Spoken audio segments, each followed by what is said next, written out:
अस्सलाम वालेकुम। Welcome to my YouTube channel. आज का हमारा टॉपिक है कि हैज़र्ड को कंट्रोल कैसे करते हैं। जो लोग चैनल पे न्यू हैं वो सब्सक्राइब लाइक ज़रूर कर दें। चलते हैं आज के टॉपिक की तरफ कि हायरार्की ऑफ कंट्रोल कैसे होता है। हैज़र्ड को कंट्रोल करने की दर्जाबंदी।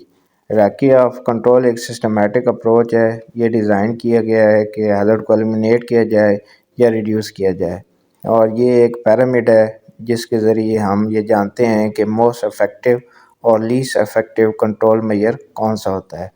तो बेसिकली मोस्ट इफ़ेक्टिव जो है वो टॉप पे आता है और जो लीस्ट इफ़ेक्टिव है उसको हमने बॉटम पे रखा हुआ है। मोस्ट इफ़ेक्टिव की अगर बात की जाए तो वो हमारे पास एलिमिनेशन होता है, और लीस्ट इफ़ेक्टिव की अगर बात की जाए तो वो हमारे पास पर्सनल प्रोटेक्टिव इक्विपमेंट आता है।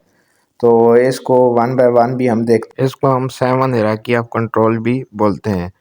तो सबसे पहले अगर बात की जाए तो एलिमिनेशन आता है, फिर सब्स्टिट्यूशन आता है, फिर इंजीनियरिंग कंट्रोल आता है, दैन एडमिनिस्ट्रेटिव कंट्रोल, फिर पर्सनल प्रोटेक्टिव इक्विपमेंट।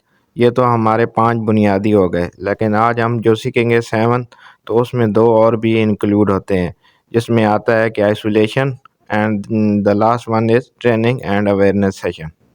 अब इनको वन बाय वन देखते हैं। सबसे पहले एलिमिनेशन, जिसको हम मोस्ट इफेक्टिव कंट्रोल भी बोलते हैं। एलिमिनेशन से क्या मुराद है? एलिमिनेशन से मुराद है कि हैज़र्ड को टोटली रिमूव कर देना, मतलब कि जो रिस्क है उसमें उसको मिनिमम लेवल पे ले आना और हैज़र्ड को टोटली रिमूव कर देना। अगर इसकी हम मिसाल देखें तो इसकी मिसाल ऐसे है कि अगर एक मशीनरी है वो उस पे बहुत हाई लेवल का रिस्क इन्वॉल्व है, जो वर्कर जो काम कर रहे हैं उनको बहुत ज़्यादा ख़तरा है उस मशीन से, तो हम क्या करें कि उसको टोटली ही रिमूव कर दें या वर्क फ्लो ही ऐसा बनाएं कि वो हैज़र्ड ही ख़त्म हो जाए। तो इसका सबसे पहले और जो मोस्ट इफ़ेक्टिव कंट्रोल में ये आता है कि उसको मुकम्मल हैज़र्ड को ही ख़त्म कर दें। अगर वर्कर वहाँ काम कर रहे हैं तो उनको टोटली वहाँ से रिमूव किया जाए या मशीन को ही रिमूव किया जाए। तो ये इसका मोस्ट इफ़ेक्टिव कंट्रोल मेजर कहलाता है। तो नेक्स्ट हम बात करते हैं अगर, तो इसका सेकंड नंबर पे हमारे पास आ उसकी जाता है तो कि वो है सब्स्टिट्यूशंस। सब्स्टिट्यूशन। सब्स्टिट्यूट कर सब्स्टिट्यूशंस दिया, यानी कि क्या? तो मतलब ये कि सब्स्टिट्यूशंस में क्या होता रिप्लेस है कर कि दिया उस जो हैज़र्ड या उस हज़ार्डस मटेरियल मटेरियल को, या फिर कोई प्रोसेस होते हैं अल्टरनेट हम लेके उसको आ हम गए जो जो ज़्यादा कम सेफ हो, हज़ार्डस या फिर उस सेफर हैज़र्ड से अल्टरनेट ज़्यादा उसका जो सेफ भी हो है और उसके उसके साथ में रिस्क इसको भी रिप्लेस करते कम हैं, हो उस उसी को हैज़र्ड से। सब्स्टिट्यूशंस तो कहा ये जाता उसमें है। इन्वॉल्व होता है एग्ज़ाम्पल से सब्स्टिट्यूशन समझते हैं। में। अगर एग्ज़ाम्पल इसकी है यानी एग्जांपल कि ली जाए जैसे तो कि आप अगर हमारे पास एक सॉल्वेंट बेस्ड पेंट है, वाटर बेस्ड उसका पेंट है इस्तेमाल कर रहे हो, तो उसको ठीक है? तो solvent based solvent paint based से पेंट का रिड्यूस जो किया है जा अगर सकता आप है, इस्तेमाल करते जो हो तो उसके उसके टॉक्सिक फ्यूम है एक्सपोज़र वो कम उसमें हो टॉक्सिक सके। फ्यूम्स होता है, उसका तो मतलब आप ये कि एक्सपोज़ उसका कर जो सकते रिस्क है वो तो हम क्या हमने करेंगे कि ये मिनिमाइज जो कर दी सॉल्वेंट है। बेस्ड पेंट ये है हमारे इसका पास इसका इस्तेमाल ना सेकंड करके स्टेप आता वाटर है बेस्ड जिसको हम पेंट से हम इसको सब्स्टिट्यूशन रिप्लेस बोलते कर हैं। देंगे। अब बात बात करते करते हैं हैं थर्ड इंजीनियरिंग नंबर की, कंट्रोल की। वो है इंजीनियरिंग इंजीनियरिंग कंट्रोल क्या कंट्रोल। होता है? इंजीनियरिंग कंट्रोल यानी कि क्या? इंजीनियरिंग तो कंट्रोल का इंजीनियरिंग मतलब है कंट्रोल कि में जो खास तौर से लोग हैं उनको उस हैज़र्ड से हजार्ड्स जो दूर कर एक देना, कोई वर्क प्लेस में जो भी फिजिकल मींस हजार्ड्स ऑफ होते हैं बैरियर लगा तो देना। उससे लोगों फॉर को एग्जांपल आइसोलेट बंदे किया काम जाता कर है। रहे हैं तो और वो कैसे? एरिया तो ओपन है, थ्रू तो कोई हमने उस फिजिकल एरिया मीन्स, को यानी आइसोलेट कि करना है, कुछ तो हम फिजिकल वहाँ ऐसा पे जरिया होता है हार्ड जिसके थ्रू बैरिकेशन हम कर वहाँ देंगे लोग या और सिंपल बैरिकेड कर देंगे उसको, हजार या से जो रेलिंग है लगा उसको देंगे आइसोलेट करते हैं। ताकि वो ठीक है, लोग जो हैं उस एग्जाम्पल से हैज़र्ड तक समझते हैं ना ताकि पहुंच आपको सकें। समझ में आसानी हो। तो ये इसका एग्जाम्पल है इंजीनियरिंग जैसे कि कंट्रोल आपने कहलाता है देखा कि होगा कि इंजीनियरिंग के थ्रू फैक्ट्रीज में क्या कुछ भी होता है कि कंट्रोल हम एयरबोर्न उस पे कंटेमिनेट्स होते हैं, तो इम्प्लीमेंट उसको कर रिमूव सकते करने के हैं। लिए हम तो वेंटिलेशन अगर इसकी सिस्टम एग्जांपल ली इंस्टॉल जाए तो करते वो हैं। तो ऐसे है ये कि एक इंजीनियरिंग कंट्रोल का वेंटिलेशन एग्जाम्पल है, सिस्टम क्योंकि हम हम यहाँ इंस्टॉल पर क्या कर रहे कर रहे हैं, हैं ताकि हजार वो जो है एयरबोर्न एयरबोर्न कंटेमिनेट्स वहां पर कंटेमिनेंट्स जो जो है होते हैं वो से उसको दूर रहें। बाहर तो निकालने के लिए इसका वेंटिलेशन जो सिस्टम का इंजीनियरिंग इस्तेमाल कर कंट्रोल है रहे वो हैं। हमने ठीक है, यानी कि हम बेसिकली लोगों वहाँ को पे यहाँ पर इम्प्लीमेंट आइसोलेट करना कर है। रहे हैं। तो आइसोलेट यानी अगर कि क्या? एक एरिया ओपन वेंटिलेशन है तो सिस्टम उसको लगाने भी से हम ऐसे ही एयरबोर्न जो क्लोज कर कंटेमिनेट्स है सकते वो हैं वहां से ताकि निकल जो जाएंगे लोग हैं और यहाँ पर वो लोग यहाँ पर वहाँ तक फ्री ना पहुँच सकें रह और जाएंगे। वो ठीक है, उसको आइसोलेट दूसरा करना है एग्जाम्पल है लोगों से। कि जैसे कि अगर कोई मशीन गार्ड है, मशीन मूविंग लगी पार्ट के हुई है कुछ और उसकी गार्डिंग नहीं है, तो बेसिकली हमने मशीन पे गार्ड लगा देना है ताकि लोग जो है ना मूविंग पार्ट्स तक ना पहुंच सकें और वो हैज़र्ड से दूर रहें। तो बेसिकली ये जो हमने आइसोलेट करना है लोगों को उस हैज़र्ड से, कि वो वहाँ तक उनकी रसाई जो है वो कम हो सके और वो वहाँ तक ना पहुँच सके। तो ये हमारे पास इसका इंजीनियरिंग कंट्रोल कहलाता है। अब बात करते हैं हम चौथे नंबर पे, जो कि आता है एडमिनिस्ट्रेटिव कंट्रोल। एडमिनिस्ट्रेटिव कंट्रोल में क्या होता है, जैसे कि ये नाम से ही वाज़ेह है कि एडमिनिस्ट्रेटिवली हमने चीज़ों को कंट्रोल करना है। उसमें क्या आता है कि हमने को प्रोसीजर पॉलिसीज़ जो है ना वो ऐसे ही इम्प्लीमेंट करनी है ताकि रिस्क को रिड्यूस किया जा सके। अगर कोई जा जो लोग 12 घंटे ड्यूटी कर रहे हैं उनको हम 8 घंटे पे लेके आ सकते हैं ताकि वो मिनिमम उस रिस्क एरिया में मौजूद रहें।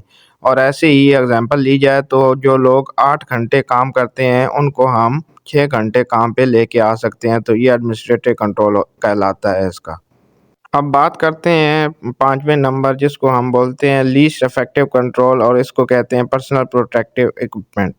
ये लीस्ट इफेक्टिव इसलिए होता है कि जब हमारे पास पहले सारे जो हमने 4 पढ़े हैं वो अगर नाकाम हो जाएँ तो हम बंदों को पीपीज़ पहना के एरिया में भेज देते हैं और इसको लास्ट लाइन ऑफ डिफेंस भी बोलते हैं।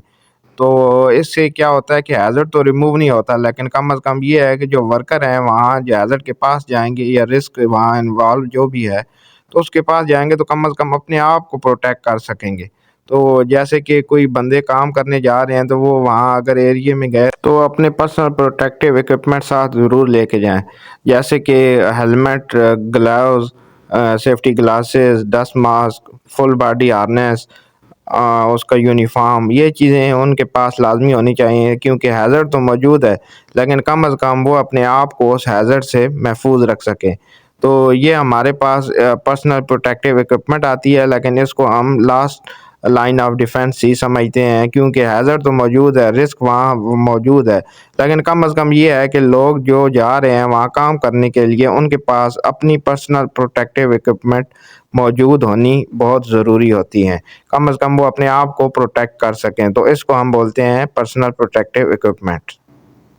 अब हम बात करते हैं नंबर 6 की जिसको बोलते हैं आइसोलेशन। आइसोलेशन में क्या होता है कि जो लोग हैं वहाँ काम करने गए हैं, उनके और उस हैज़र्ड के दरमियान एक बैरिकेशन जो है हमने लगा देनी है, जिसको रेस्ट्रिक्टेड ज़ोन भी बोलते हैं कि लोगों को रिस्ट्रिक्ट कर दिया कि वो उस एरिया तक ना जा सकें। अगर इसकी मिसाल ली जाए तो वो ऐसे है कि इलेक्ट्रिकल सब स्टेशन है, क्योंकि वो वहाँ पे बहुत ज़्यादा हैज़र्डस एरिया वो कहलाता है। तो वहाँ पे लोगों को हमने वहाँ बैर पे साइन बोर्ड लगा दिया या कुछ ऐसे लिख दिया कि लोग वहाँ सब स्टेशन तक ना जा सकें, कि अनऑथराइज़्ड पर्सन जो है वो अलाउ नहीं है सब स्टेशन में। तो ये बेसिकली हमारे पास इसका आइसोलेशन आ जाता है, या बहुत ज़्यादा साउंड वाले एरिया में वहाँ लोगों को हमने रेस्ट्रिक्ट कर दिया है कि यहाँ बहुत ज़्यादा नॉइज़ पॉल्यूशन है, आपने इस एरिया में नहीं आना। अब बात करते हैं हम 7 नंबर हिरार्की की जिसको हम बोलते हैं ट्रेनिंग एंड अवेयरनेस सेशन। इसको भी बेसिकली लीस्ट इफेक्टिव कंट्रोल ही कहा जाता है, बट ये है बहुत ज़रूरी चीज़। ट्रेनिंग और अवेयरनेस सेशन जितने भी एम्प्लॉयज़ होते हैं वहाँ के उनको ट्रेन करना, उनको अवेयरनेस देना हैज़र्ड के बारे में, रिस्क के बारे में, ताकि वो लोग जब भी एरिया में जाएँ तो उनको उन हैज़र्ड्स और रिस्क का पता हो, उनको वर्किंग प्रोसीजर का पता हो, एसओपीज़ का पता हो और हैज़र्ड के बारे में वो सारी चीज़ें जान सकें। तो ये रेगुलरली सेफ्टी ट्रेनिंग सेशन जो है ये कंडक्ट करना, ये इसकी एग्ज़ाम्पल आती है।